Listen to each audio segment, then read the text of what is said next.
and welcome back to Beyond the Cradle. My name is Titilayo Oyinsan and we're talking about this amazing announcement. You're pregnant. What does this mean? A lot of different changes are about to happen and we started talking about it earlier on. Make sure you subscribe to this channel. Click on the bell so you don't miss anything at all. So I mentioned before we left that there are some prenatal vitamins that you might have to start taking, and it could lead to some form of constipation. Now, some women experience it, some women don't, but as long as you have a healthcare professional as your new best friend, or you continue watching the show, we can give you a little insight into the do's and don'ts. Now, a do is taking prenatal vitamins. Very, very important. They can ensure that you and your baby are getting all the necessary nutrients and everything you need to help that growing baby. You also need to find ways to manage your stress. Pregnancy can, unfortunately, be stressful, and it's important to find ways to manage that stress. Relaxation techniques, breathing exercises, some use meditation, prayer, engaging in activities that you enjoy are all very important. Try and get family members or a trusted friend to keep close as an accountability partner to make sure that you put those little bits and pieces together. Some things to avoid, of course, I mentioned earlier, smoking, alcohol, medications are all the ones to avoid. Drugs, of course, can harm your baby and they should be avoided by all means during pregnancy. Practice good hygiene. Sometimes women experience some symptoms of sluggishness and sometimes hygiene gets affected. Washing your hands is very important to avoid getting in contact with sick people. Now, if you shake hands with people without being pregnant, you might not consider the fact that you might catch a cold or you might catch some sort of skin infection or irritation. But when you're pregnant, it's even more important to reduce contact with people, and even if you do, make sure you have a good hand sanitizer close by and wash your hands regularly.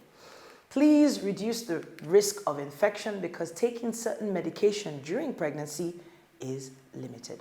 Now, by following these tips, you can help ensure a healthy pregnancy and a healthy baby.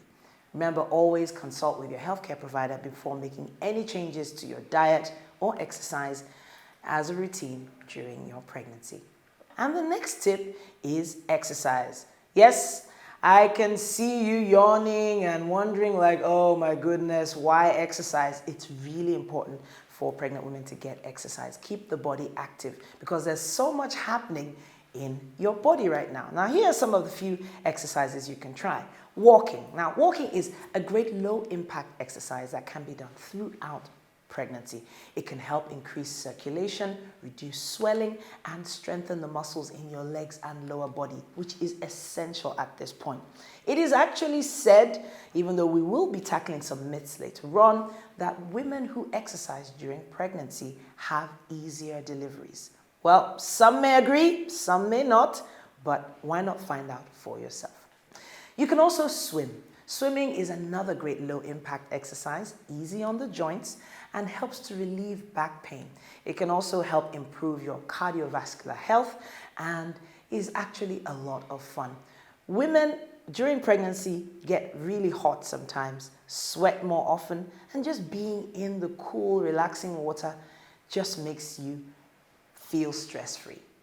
Now, cycling is also great. If you have access to a bicycle, why not try it out? Maybe try a stationary bike at a gym or get one for yourself. That's a great way to get your heart rate up. And, it's one of those ways that your cardiovascular health and endurance is increased. Yes, you will be needing that endurance during delivery, so you might want to start building it up from right now. So, when it comes to intensity and your fitness level, hey, you will get there. But the important thing is to start. Stretching.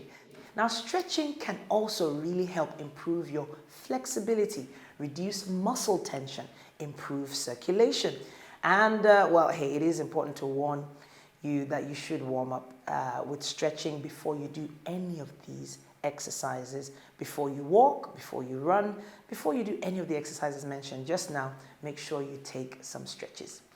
Yoga, Pilates classes are also really great. They incorporate stretching exercises and are amazing for pregnant women. Water aerobics is also great. Low impact exercises you can do in and around the water helps to reduce joint pain, and the buoyancy of the water can help to reduce swelling in your joints. It's also important to listen to your body during pregnancy to avoid exercises that cause pain or any kind of discomfort or excessive fatigue. And of course, always consult your healthcare provider before starting a brand new exercise program, especially if you have any previous medical conditions before you got pregnant.